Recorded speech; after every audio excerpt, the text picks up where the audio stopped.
Delhi CM के staff को notice देकर वापस लौट गई है क्राइम ब्रांच की टीम। 5 घंटे तक सीएम हाउस के बाहर खड़े रहे अफसरान। एमएलए की खरीद फरोख्त का मामला है और इस मामले में 3 दिन के अंदर केजरीवाल से जवाब मांगा गया है। वाज़ेह है कि आम आदमी पार्टी के जरिए इल्जाम आयद किए गए हैं कि बीजेपी आम आदमी पार्टी के विधायकों को तोड़ने की, खरीद फरोख्त करने की कोशिश कर रही है और अब ये मामला दिल्ली सीएम के स्टाफ तक पहुंचा है, क्योंकि सीएम तो नहीं मिले, वहीं सीएम के स्टाफ को नोटिस देकर क्राइम ब्रांच की टीम वापस लौट गई है। इतना ही नहीं, आपको बता दें कि यहां 5 घंटे तक सीएम हाउस के बाहर खड़े रहे अफसरान और 5 घंटे के इंतजार के बाद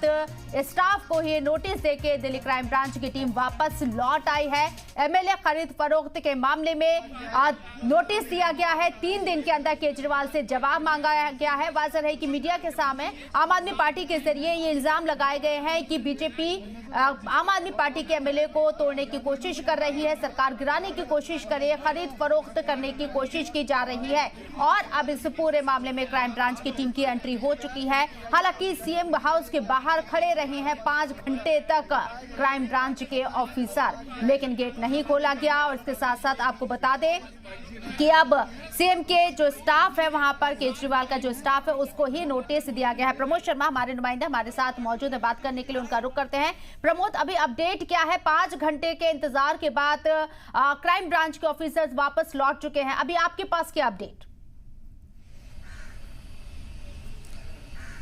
देखिए, बिल्कुल सुबह 10:10 पे क्राइम ब्रांच की टीम सीएम आवास आई थी और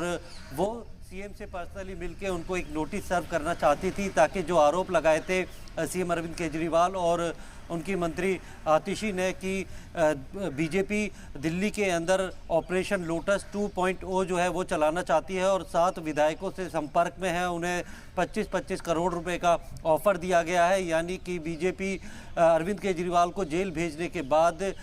सरकार को गिराना चाहती है, उनके 21 विधायकों से संपर्क में है। जिसके बाद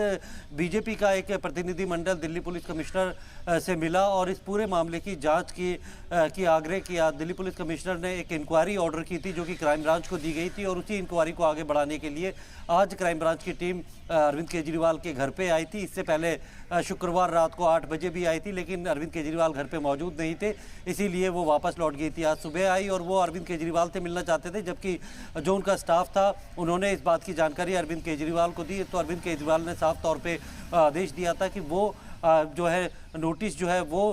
लेकर उनकी रिसीविंग जो है क्राइम ब्रांच को दे दे, लेकिन क्राइम ब्रांच का ये कहना था कि वो खुद अरविंद केजरीवाल को ये नोटिस जो है सर्व करेंगे और उनसे कुछ जो बेसिक जानकारी है वो उनको चाहिए। जिसके बाद यही गतिरोध बना रहा और ये गतिरोध करीब 5 घंटे तक चला, जिसके बाद आखिरकार थक हार कर क्राइम ब्रांच की टीम को वो नोटिस जो है वो सीएम अरविंद केजरीवाल के स्टाफ के हाथों ही रिसीव कराना पड़ा और उसके बाद 3 दिन का वक्त दिया है क्राइम ब्रांच ने अरविंद केजरीवाल को कि वो जो आरोप लगाए थे उससे जुड़े हुए जो भी सबूत है, जानकारी है और वो कौन कौन एमएलए है जिनसे संपर्क करने की कोशिश की थी और किन किन लोगों ने संपर्क किया था, इसके बारे में जानकारी 3 दिन के अंदर वो क्राइम ब्रांच को दे और इस जो इंक्वायरी है इसको आगे बढ़ाया जा सके। तो 5 घंटे की मैराथन जो इंतज़ार था वो करने के बाद क्राइम ब्रांच की टीम जो है वापस लौट गई है। नोटिस जो है वो सीएम अरविंद केजरीवाल के स्टाफ को ही दिया गया है, उनसे रिसीविंग ली गई है और कई बार बीच में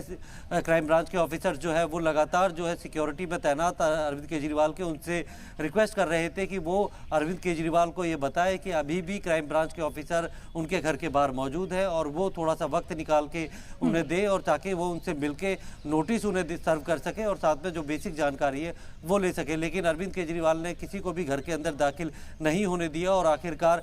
सीनियर ऑफिसर्स की डायरेक्शन पे उस नोटिस को जो सीएम अरविंद केजरीवाल के स्टाफ को ही सर्व कराया गया, उनसे रिसीविंग ली गई और क्राइम ब्रांच की टीम निकल गई। अब अगले 3 दिनों में अरविंद केजरीवाल को इस नोटिस का जवाब देना है और इसी तरीके से आतिशी के पास भी जो है क्राइम ब्रांच की टीम जाएगी, उनसे भी नोटिस और आतिशी क्योंकि प्रेस कॉन्फ्रेंस करके आतिशी के जरिए ही प्रमोद यहाँ इस पूरे मामले को उजागर भी किया गया था कि बीजेपी के जरिए उनके एमएलए को तोड़ने की कोशिश की जा रही है, खरीद फरोख्त करने की कोशिश की जा रही है। बहुत बहुत शुक्रिया आपका तमाम जानकारी हम तक पहुंचाने के लिए।